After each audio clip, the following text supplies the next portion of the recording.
I'm Teresa Mangum. I'm the director of the Obermann Center for Advanced Studies at the University of Iowa. And this year we've been having a series of conversations asking what is research now?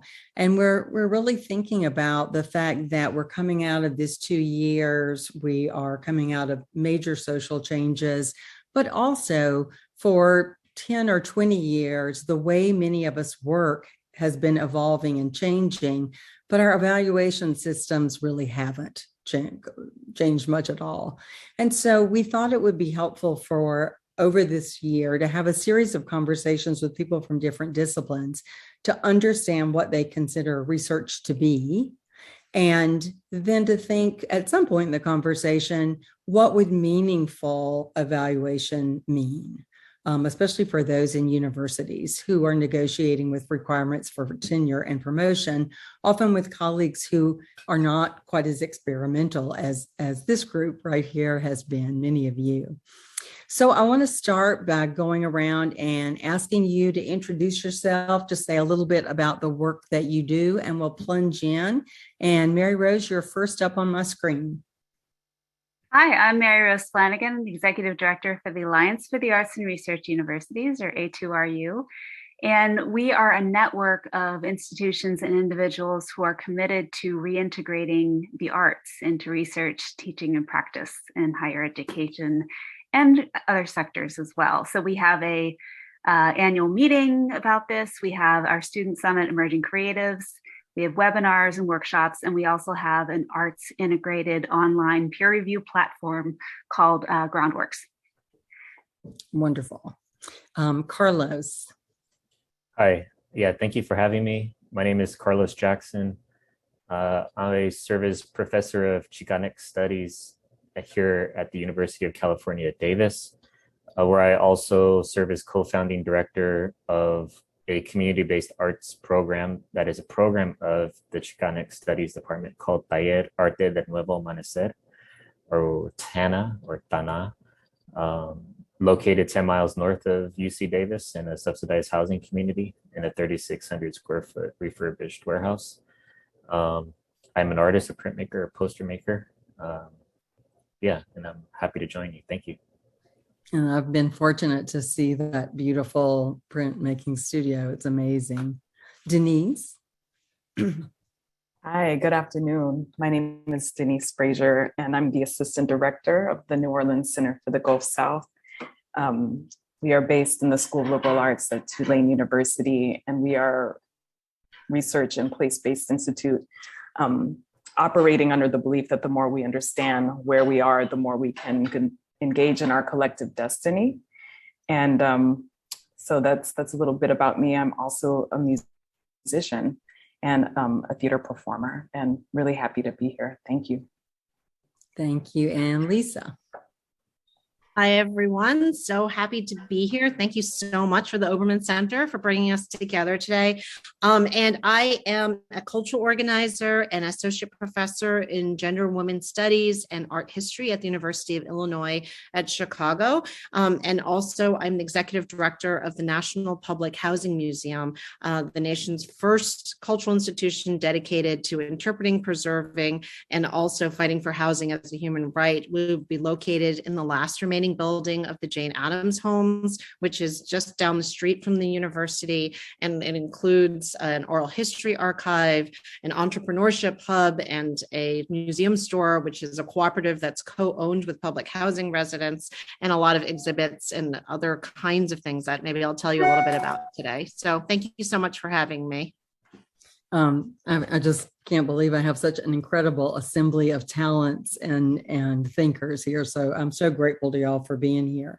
So this will sound like a rudimentary question, but the first thing I wanted to ask is many people, especially people who are in charge of evaluating a lot of those of you in the arts, would not necessarily have thought you would describe the arts as research practice.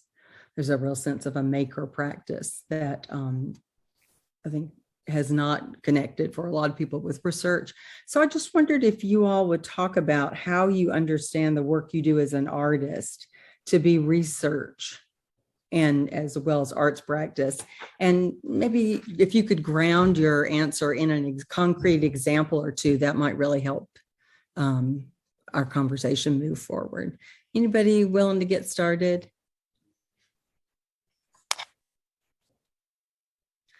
I can start. Go. Great. Thank you, Carlos. So I'm an artist that has, a trained artist, but I really don't signify my practice as an artist with a capital A. I like to signify it as a cultural worker. And so whenever I go up for a review here at UC Davis, in my merits and promotions and most of the documents leading up to when I got tenure or was promoted to full professor, I intentionally work very hard to articulate my practice as a cultural worker.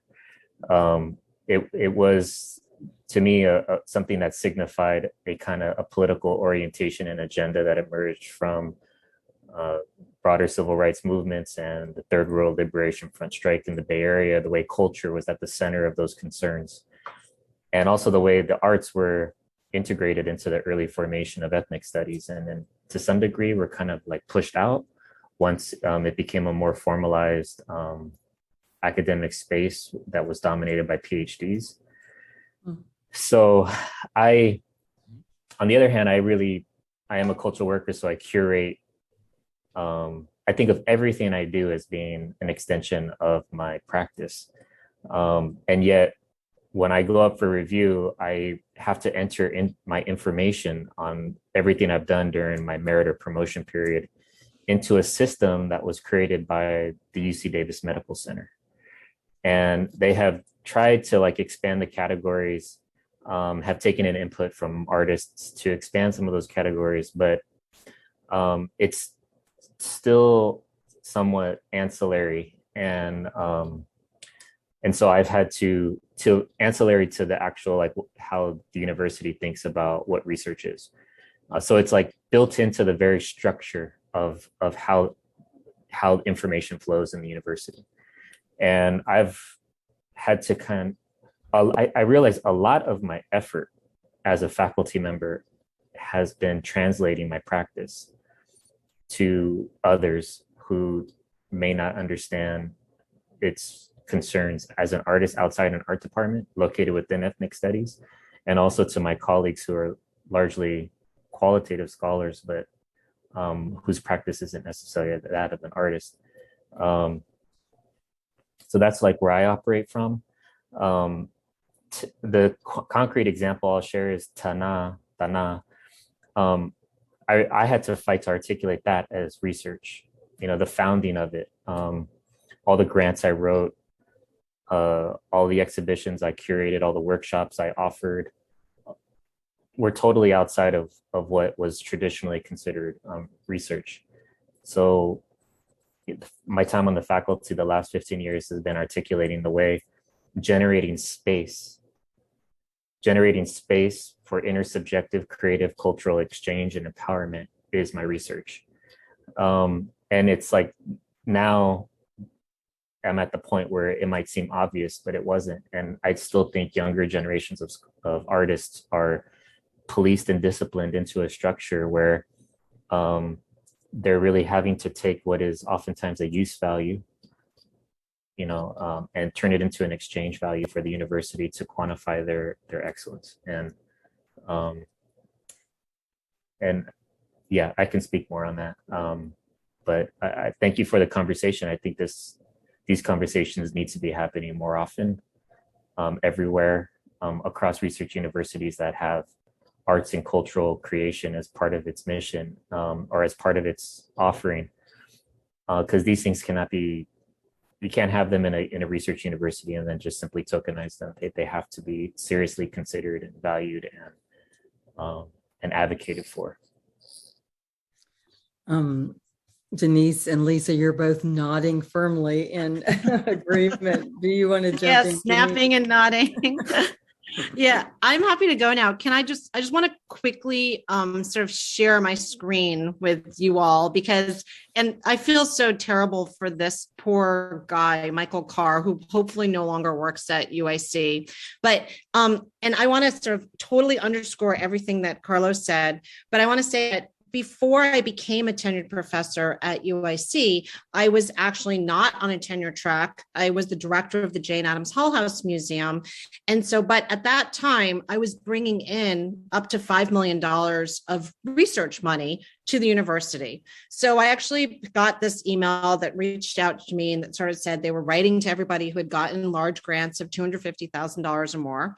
And so when I wrote this guy back, then he wrote back and said, "Oh, I didn't realize that you're in a non-academic unit at museum. This email was intended for departments engaged in research," and sort of the implication being not only that because I was in sort of arts and culture, but because I was also not a tenured faculty member, that somehow this was not research. So I think there are, like Carlos said, just so many sort of assumptions.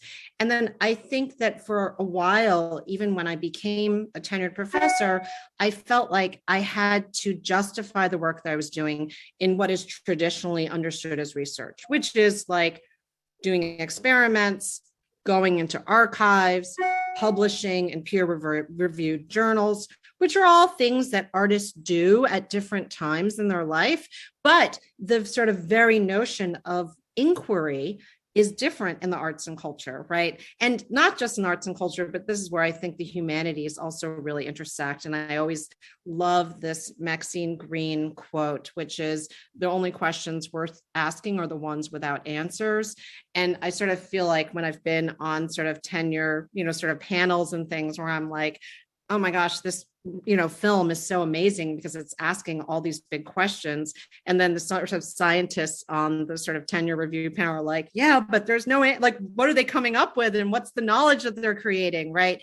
And so your question also goes to the heart of the struggle at a university to define what is knowledge, right? Like, how do you understand what is being created? And so what the questions are being asked, and also what's the production? And so if a beautiful painting, like I remember Carrie James Marshall was on the faculty at UIC and is producing these amazing works of art as his research.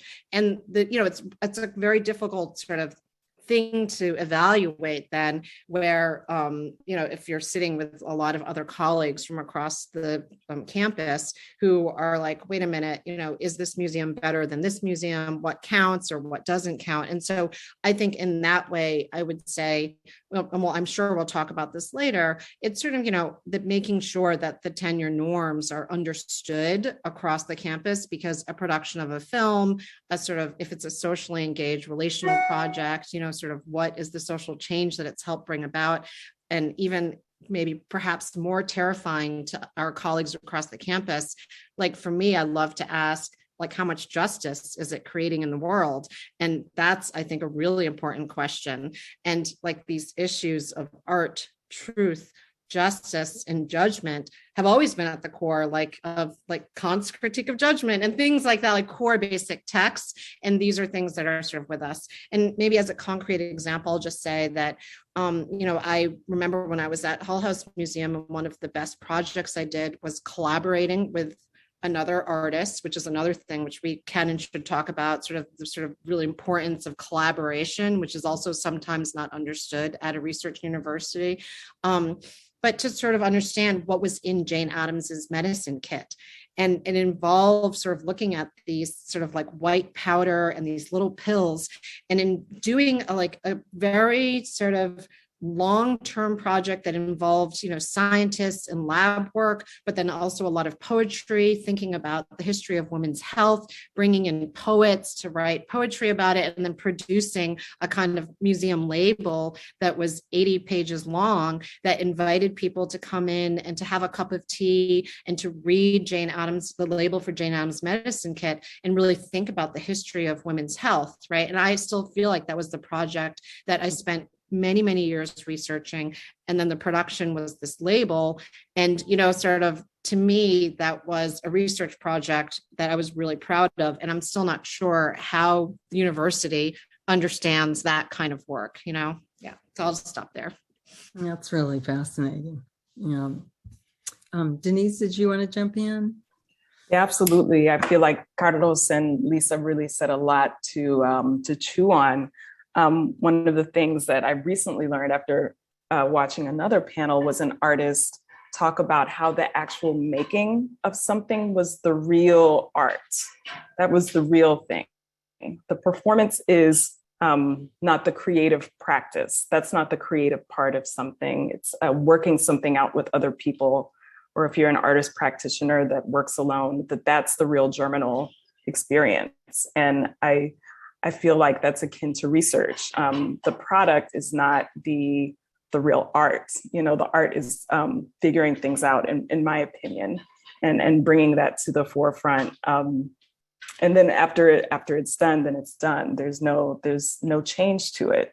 And so I think of research as a part of the discovery and the creative play that takes place. And because a lot of our institutions are so product-based, I'm not a tenured professor. I'm not part of faculty here. I'm on staff, but I hear that is a big part of what represents value in this very much white supremacist structure. The product is what is more important than the actual process of community building and community making. And so really the act of supporting the artist, supporting these deeper relationships, having it relate to social justice and change, as you know, we particularly in the Gulf South are dealing with some real climate change issues, which you all probably understand deeply in your own context, is a part of what is going to help keep us alive, which I feel like is the foundation of art and ritual and culture. How to live better as human beings and live into our dynamic futures, and that is, I believe, what needs to be prized and valued in research, and instead of whatever product could come out to help someone publish something that will hardly ever get read, or whatever the outcome might be, but to work dynamically with other people is, and I believe should be considered research. And there's a lot of fight there to have that be valued, because that's a very slow process. It's not an individualized process like writing an article. It's these processes are things that are done in community, and they can be messy also. There's a center here that teaches students how to ethically conduct research. How often is that part of how we learn? And so those are just a couple of things that I want to throw into that wonderful question.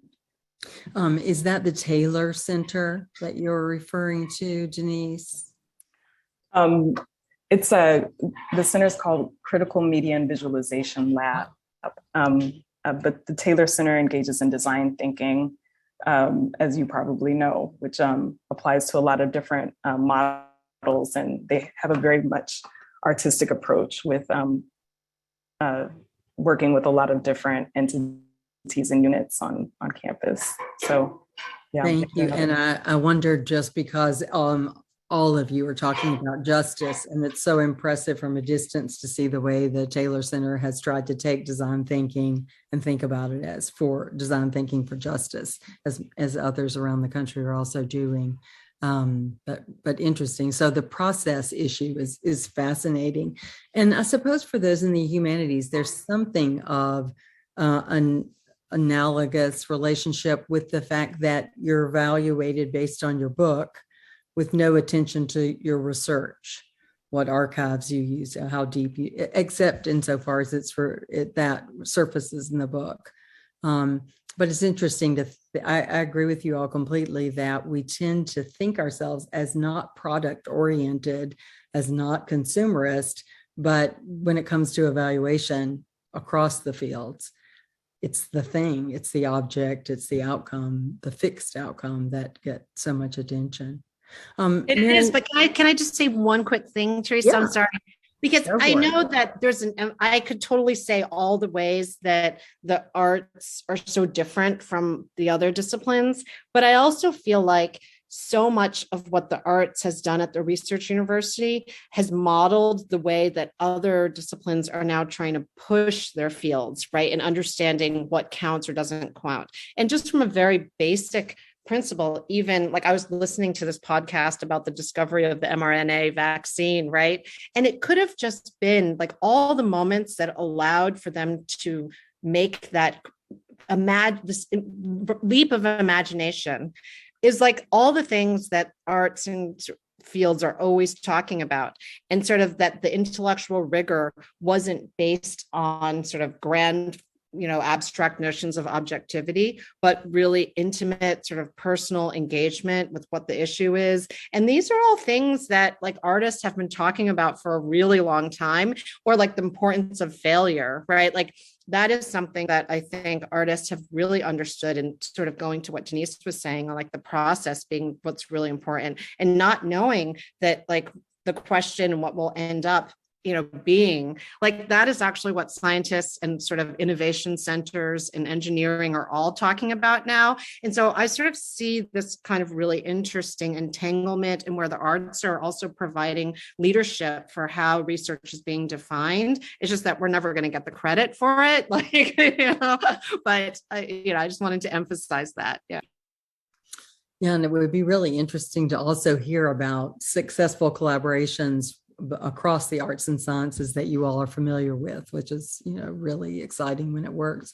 Mary Rose, I know that part of what your organization works hard to do is to help address some of these questions, to provide a language and structures for this kind of much more nuanced and complex evaluation. Would you say a little bit about the process of your organization? Yeah, I mean, this is a wonderful discussion because the task ahead of us is to come up with this shared vocabulary for things like Lisa said that are already happening. Artistic research is not reductive, it's speculative. It's like Denise said, it's process oriented. There's some common denominators between more STEM or humanities research and arts research, but there's also unique things that are unique to arts research that the other types of research, just like Lisa said, really need and can tap. So our task in our network is to really kind of come up with this shared framework and to advocate for it. And that's why I say reintegrate arts research instead of just arts integrate it, because it used to be part of research and education until we went into siloed disciplines, and it was considered something that was instrumentalized or could communicate or decorate, and not something as essential. So our task is to put the artists at the table when the problems are being formed, when the problem space is being formed and the questions are being asked. And in these funding infrastructures, both within universities and outside of universities, like places like NSF, CDC, NIH, we have to make sure that the artist research and unique processes are being acknowledged. And we see, science of team science, and we're working with broader impacts and doing the research to figure out how do the artists fit in, how do they contribute. And just, one concrete example is, I came across a report for integrated assessment models, and they're just asking for climate change. They're asking for artists and humanists to collaborate with the science, the climate change modelers, to have more speculative futures, because the inputs are, we can't test the hypothesis if we aren't more open-ended in our inquiry. So that's kind of what we're doing, is we want to have more symposia like this to actually talk about, the process-based, defining the problem space, the close observation, the imagination that artists uniquely can bring to research. That's very helpful. And I'm wondering from all of you, when you think of your art as research, whether in collaboration, as Mary Rose was just describing, or generally, how does that change your sense of your relationship with the audience, with whom or for whom you're producing art? Or do you think about it that way?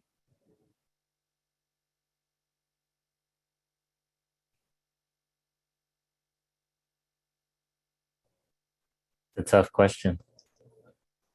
The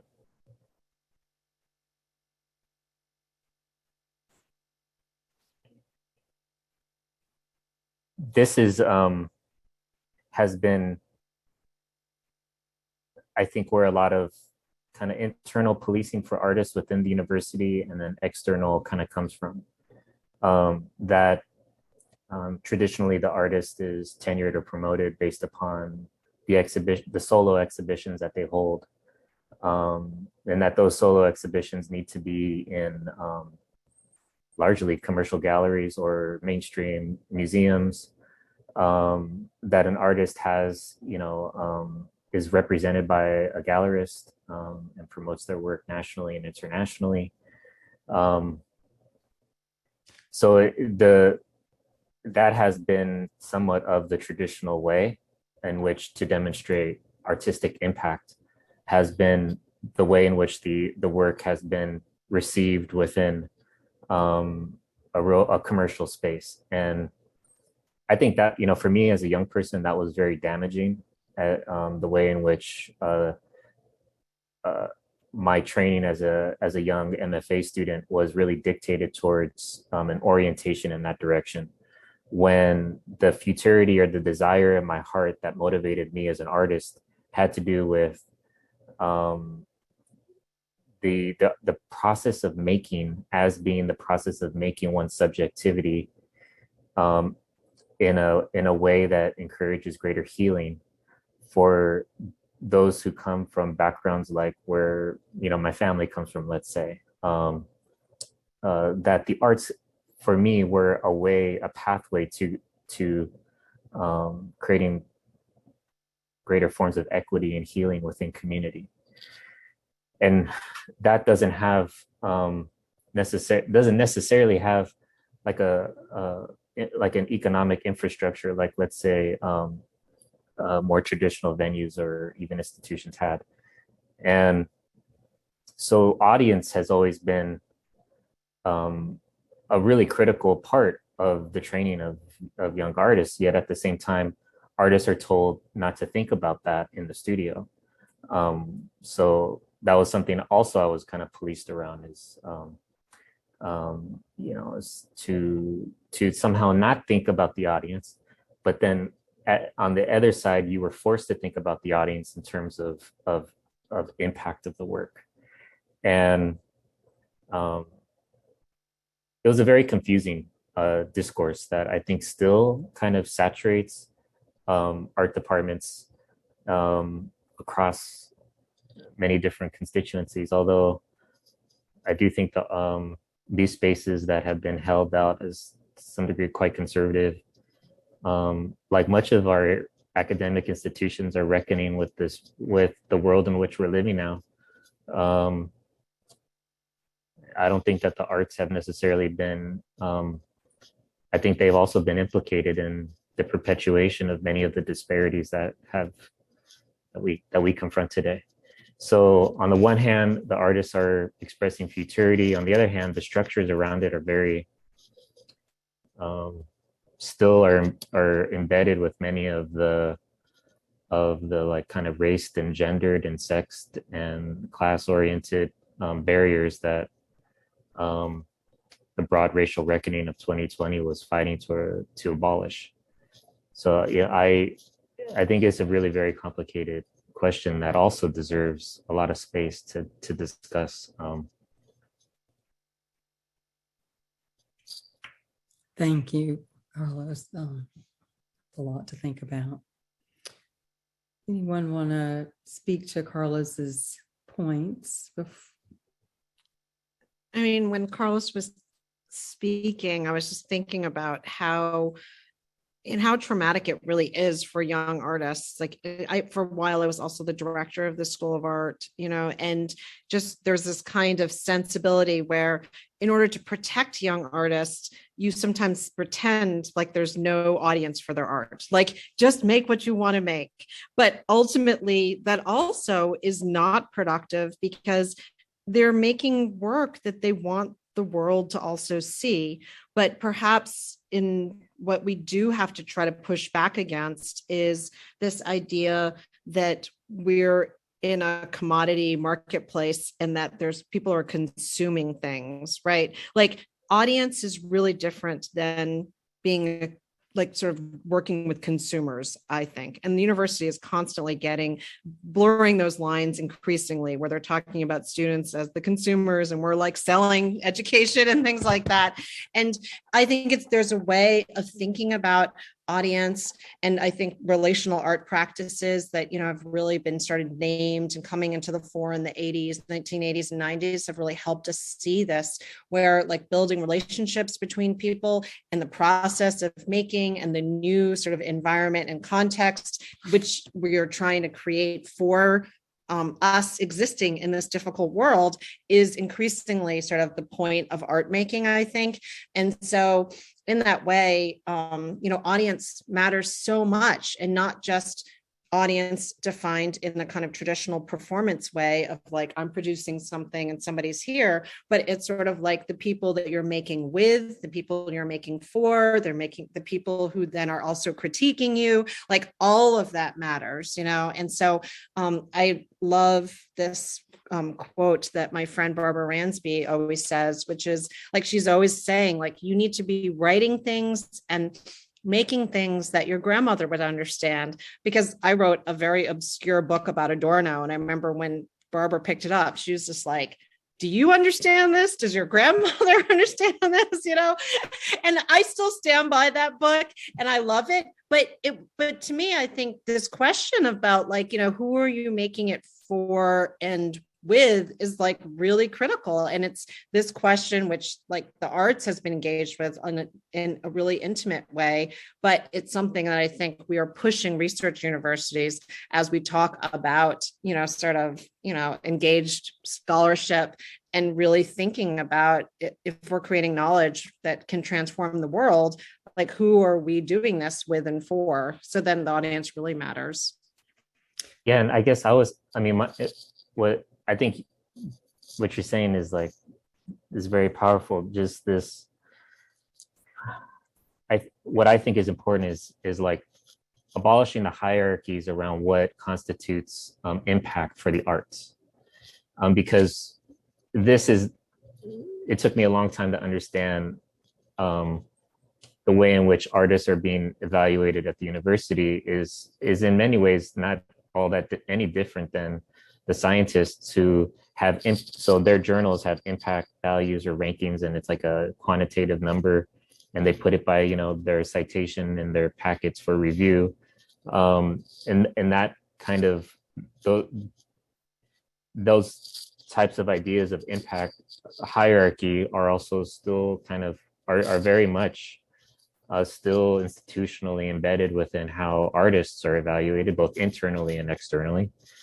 And so, but all the different spaces of exchange, right? All the different expressions of subjectivity, all the different expressions of that one has seen as to be that have value and that have impact, I think is critical, which is like what you said, Lisa, earlier, is like how much justice is it producing in terms of impact, like rethinking the way in which impact is thought about, because if we are a research university whose mandate is to solve our world's most pressing problems to generate greater healing and sustainability for future generations, that's not necessarily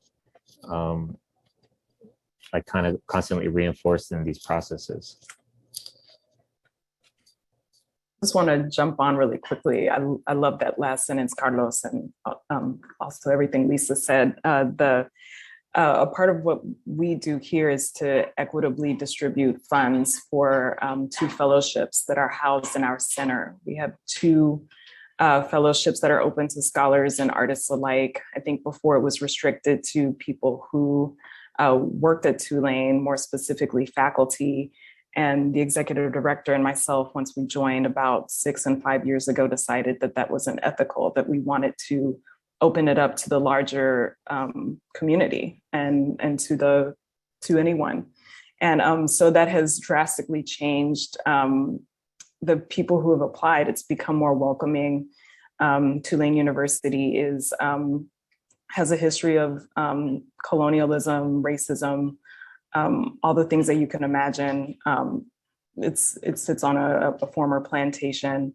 And so what we decided that we needed to take responsibility for that, to ethically distribute and equitably distribute our resources. And that has produced such amazing results in terms of how, who is showing up to apply for the work. Versus the majority white faculty who work at this school. Now the pool is completely wide open and diverse. We have a lot of international students, artists, and scholars who also apply. One of our big stipulations for the funding is for the work to somehow be related to climate change. And so that has been a big part of what our challenge is here in the Gulf South region and our struggle. And we want people to have beautiful futuristic thinking about how we can continue to live and survive. And it's brought a lot more dynamic work as a result.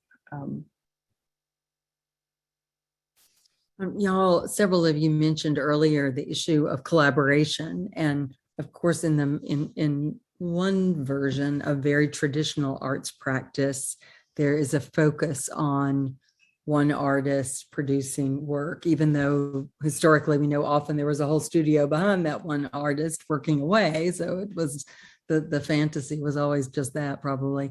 But I'm wondering how you talk about the kinds of collaborations you all have been describing, and when you're trying to make legible to your more traditional arts colleagues or to others, how to talk about, again, evaluation, just because it's an inevitable part of our lives. How do you think about collaboration and arts and research, and how do you talk about it to others?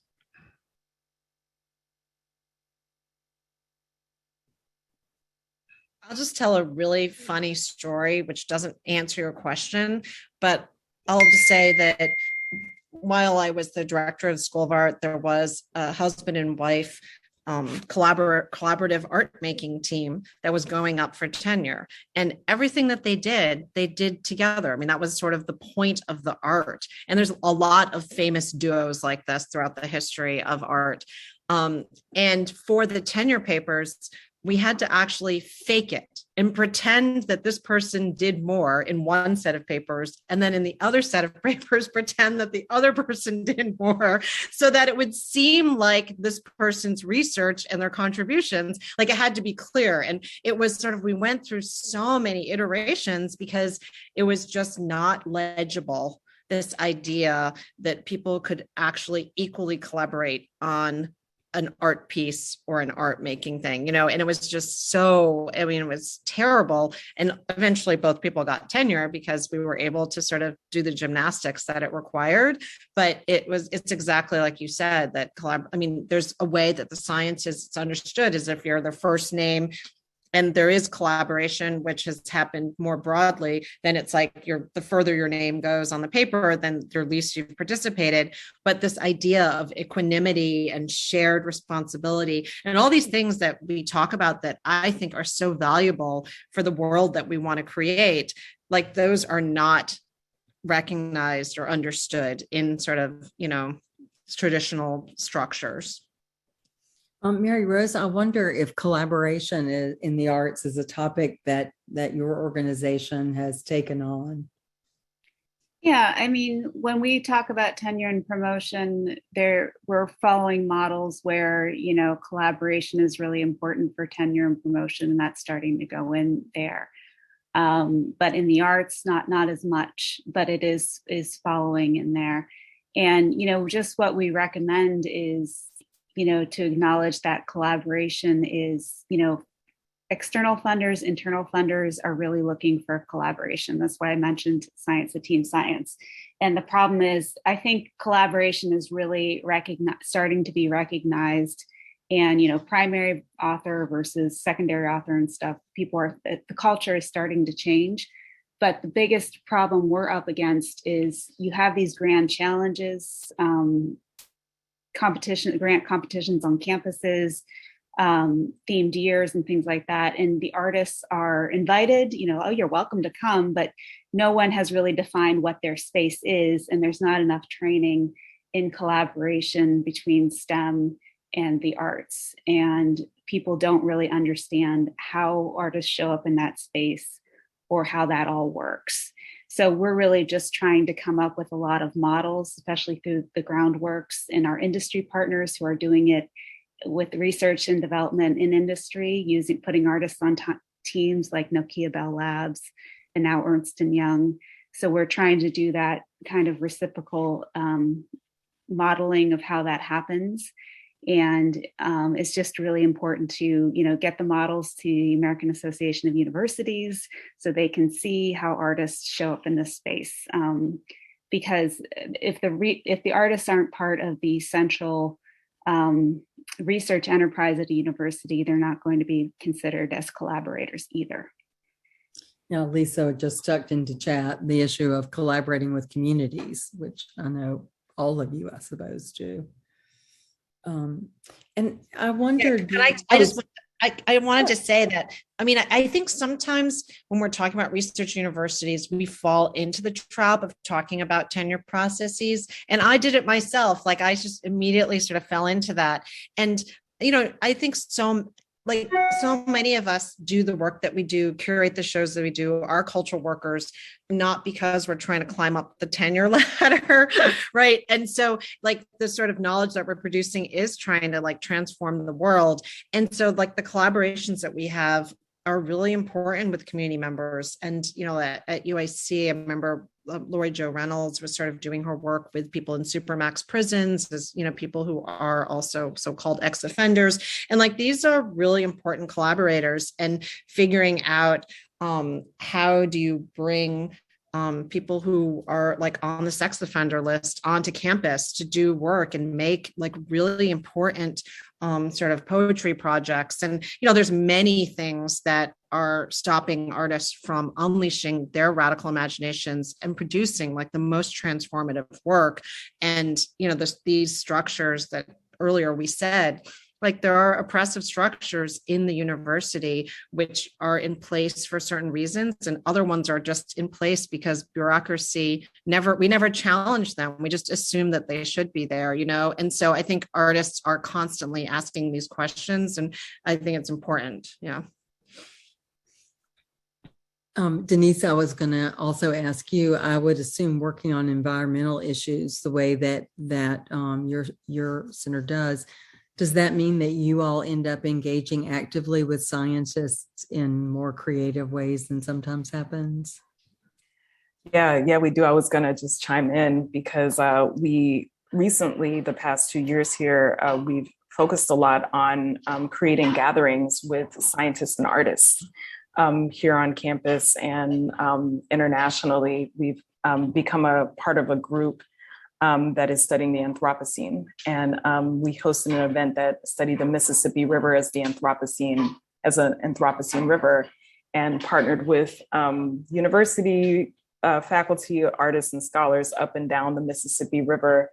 And it was beautiful. It was beautiful to have one of our artists who's from the Homa Nation go up to Minnesota and basically become a part of a river semester where a group of students were paddling down the Mississippi River and spent their whole entire semester doing that and engaging in the water, understanding what's going on upriver, which versus what goes down at the very end of the Mississippi River where we are.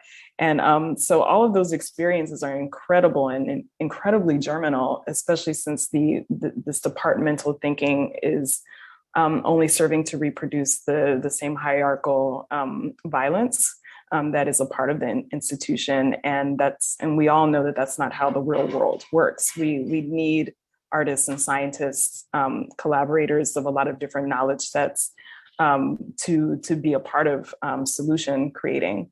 And so this is something that we truly, truly believe in. And a part of that is a part of getting people together to do this is equitably funding people, making sure that community members and artists are able to take the time that they need to do this. They don't have university salaries. They're not paid in the same way a lot of the ones who we work with. So that's what I wanted to say, and I'll also put it in the chat so you can get an example of the curriculum that was created from these collaborations, these very rich collaborations.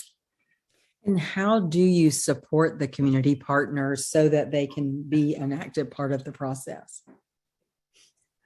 When we see a lot of this, especially here in New Orleans, that can have such an exploitative culture related to tourism, and what gets sold about New Orleans tourism and experiences is to understand that people need to be paid, and they need to be paid very well to spend their time to do this sort of work. And that we also need to take the time to establish relationships with individuals, which is something that is not valued from what I've experienced so far, but it's on a university white supremacist hierarchical level, but it's something that's extremely, extremely important. So these practices don't appear as extractive, and for people to be able to understand each other as human beings, and that we all have a collective destiny at the end of the day, whether someone has tenure or not, whether someone is published or not. And so all of those things are important, whether one person's art is considered folk culture versus culture that you can put in a museum. So we're understanding how these hierarchies have made the university inhospitable. And we're thinking of ways to decolonize, to make sure that people are appreciated in the ways that they need to, and for us to also build the relationships in a slow way, in a slow and generative and joyful way also. So one of the things that you all are making me think about, and I should say that we have, almost 15 minutes. So if those of you who are in the audience have questions, just chuck them in the chat. We'll be happy to take them up too.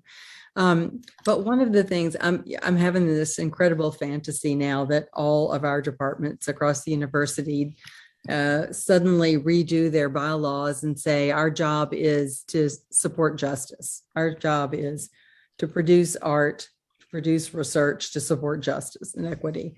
What would happen if you walked in and proposed that where you work? For other artists?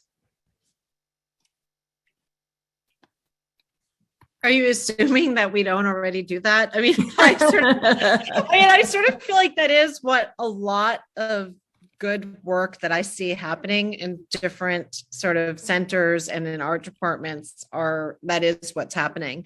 And maybe I think the question that you started with is us sort of now grappling with, how do we prove it, right? Like, how do we evaluate and show the impact of the work we're doing? And so I would just love to throw in that I think there are a lot of interesting groups, especially I know that Pam Corza, somebody that many of us have worked with, has this sort of aesthetic framework that she has just put out with Americans for the Arts.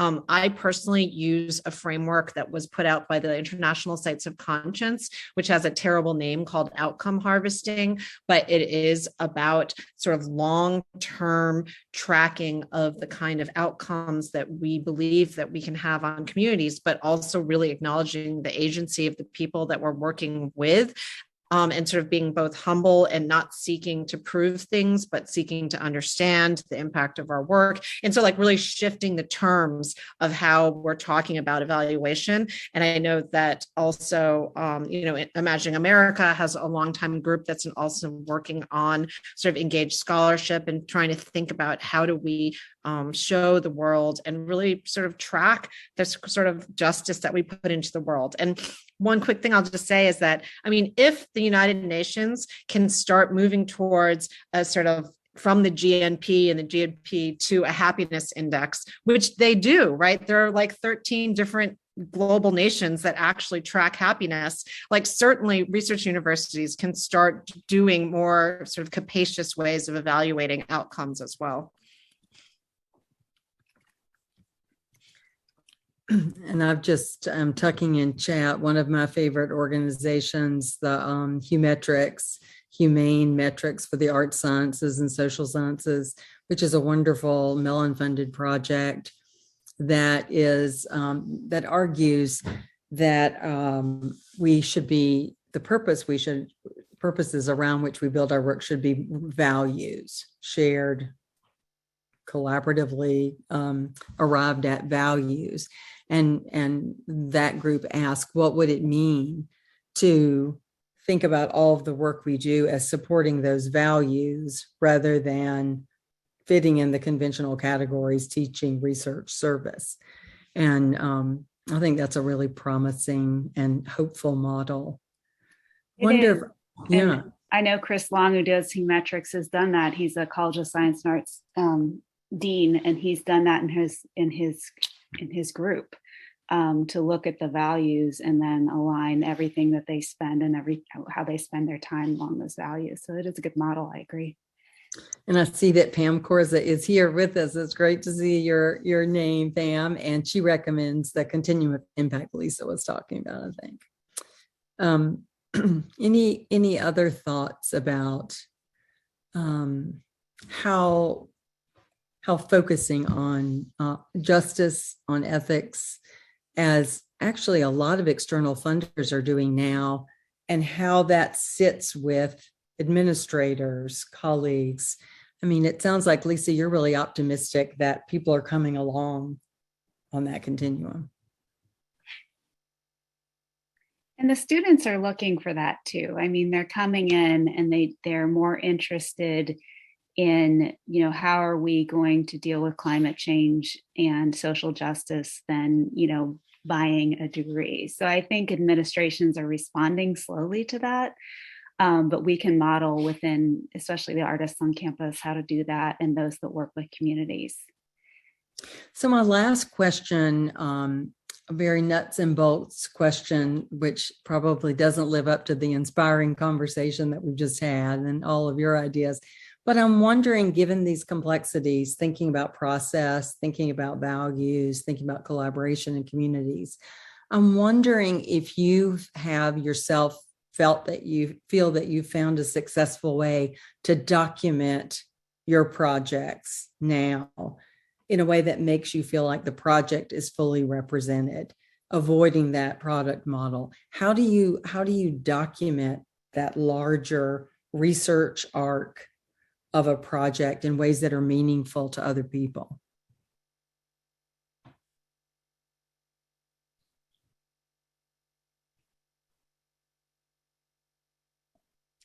I'll just say that I love the question around documentation. And so when I'm sort of teaching classes, my thing to young artists and also for curators is just thinking about the documentation as part of the art making, as much as, like, it's not something that happens after, but it is something that's so important. And in this way, I think that this question around justice and social change has a lot to learn from artists, because there's a beginning of when Jane Addams writes 20 Years at Hull House, where she talks about her 20 years almost as art making. And it's this thing where if you think about social change as durational art performance, right? And like, how have art makers and performance artists actually documented their performances? And we can learn a lot from the kind of video documentation, the sort of audience feedback and things like that. And so I would say that something that we can really look to is like the history of performance artists and makers and movements that have actually said, like, we want to document like the power, sort of the Black Power movement and like other social movements who have been sort of charged to document, and like sort of amazing art exhibits and curatorial projects that have tried to create exhibits about these movements have also done great work documenting. And at a different scale, I think individually researchers and scholars can sort of practice that as well. And, I would just throw that out. Other thoughts about documentation? I like what somebody said in the chat about honoring the process and acknowledging that. Yes, there are all sorts of people popping up with wonderful comments in the chat now, and old friends as well as new folks. Yeah, I know. You're muted, Lisa. I was just saying the chat is like a superstar group that I would love to be learning from. Like Ann Basting is in the chat too. Like, oh my gosh.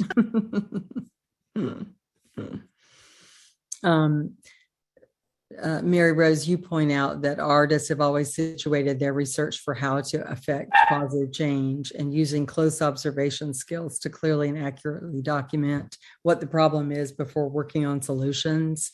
That's a really fascinating link back to thinking of art as teaching us to see, and thinking about that in a really big and important way.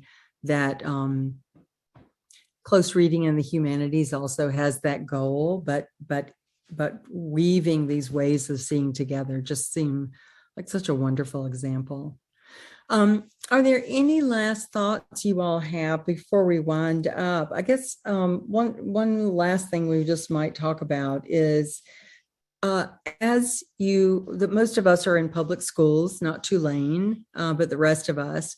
And that means that when we're talking about our research, arts research and other forms, we're accountable not only to our students, to our colleagues, but also to the people of our states and our legislatures, which have grown increasingly complicated, of course.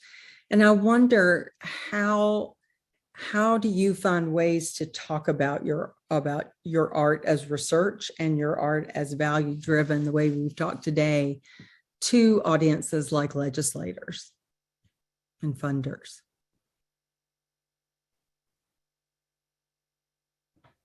These are all the hard questions.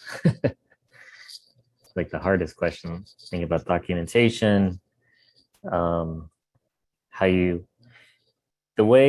not sure that it's been necessarily effective, but I spoke earlier about that. I realized that a lot of my effort, maybe even my creative energy has been sent over towards translation, translating a practice that is oftentimes unsignifiable, that operates outside of, is more embodied, maybe is more about a feeling than it is about anything that even can be expressed in language. Taking those types of just experiences that my work is seeking to engage or generate and translate it across boundaries and borders and different institutionally and beyond, and this question is there is not one way, but I think generally the arts, which is what everybody has kind of said, the artists in many ways, artists and designers prefigure what is going to come next. They prefigure the world in ways. The artist should be able to go into the studio and make in ways that moves beyond the limits of the present, and inspiring others to support that type of engagement is, I think, a matter of life or death for our future, for generating a world of greater healing and sustainability. And seeing the artist's practices is not like somehow that they need to learn how to collaborate outside, but really valuing the artist as generators of knowledge, and where the collaboration can also come in their direction. I think is also like one essential goal, and like not to necessarily make the arts essential to all these other areas, when in fact art and the visual is everywhere. There's nobody writing, I don't want to overstate, but across like the qualitative social sciences, humanities, obviously, find a dissertation or a book that doesn't engage the visual in some way. It's the way to think it's like the one way where like it really forces you to think critically about what we're experiencing, what has happened in the past, and what's to come. I'm not sure if that's an effective narrative to a funder or to a legislator, but I do think that that is, it's honest, and it is true to whatever is going to come next.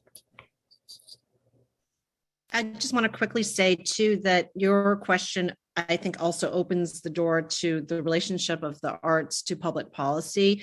And we have an initiative at the National Public Housing Museum that links arts, culture, and public policy through the thread of storytelling, the sort of giving of accounts, which is, the root of sort of giving an account, but then moral accountability and holding people sort of ethically responsible to historical, sort of events. And then the keeping of accounts, which is also sort of linked in this, word etymology of accounting, and sort of like what sort of resources are put into these things. And so I think as master storytellers, as people who are we have to start making a claim also on these spaces and reframing what we understand them to be, because it is all linked, like not just in etymology, but like in history to the work that we're doing. Yeah. And it's going to take us just a couple of minutes over time, but we have a question that feels very important. And so I'll close out with this question. Bree Rubel writes, what do you all suggest for those of us who are looking to engage in research but have little experience and are struggling to find opportunities to help us get started? As faculty, those of you who are faculty, what are your views on students wanting to get into research? So I just wonder if we have a round of quick advice for a student who's longing to be part of faculty research. I'd look at the Undergraduate Research Center at UCLA. They have one dedicated to the arts and humanities, and they have a separate one for STEM. So take a look at their website.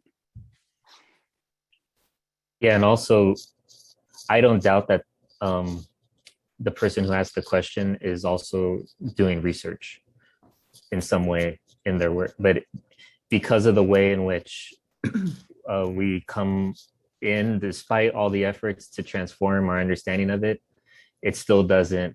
And then there's probably like so many people in your family who are doing research, family member who's making an altar or who's using herbs in a certain way. And to really rethink what research is, as a way of living in the world, and as a process of becoming in the world. And I think one of the places we started that we keep coming back to is finally it's about human connection. So sometimes it's just about knocking on somebody's door who you've heard about their work or you've seen great work they've done, and just saying, could I do some work with you? Can I take a class with you? And then can I do some work with you? And I can't even tell you how thrilling that is for a faculty member when that happens. So it's not a bother at all. I so appreciate this conversation. I could talk with you all for hours, and with our folks who are listening, the wonderful people out there in the ether. So thank you all so much. We recorded the video and we'll caption it and have it up online. And so we'll be happy to share out the link, and so that people can continue to think over the really insightful and helpful advice that you all have offered and reflections. So thank you so much, and everyone take care. Thank you. Thank you so much. And thanks to everyone in the audience and just spend time with us today. Yeah. Thanks, Great. Teresa. Thank you for having this conversation. Nice to meet you all. Nice to meet y'all. Bye.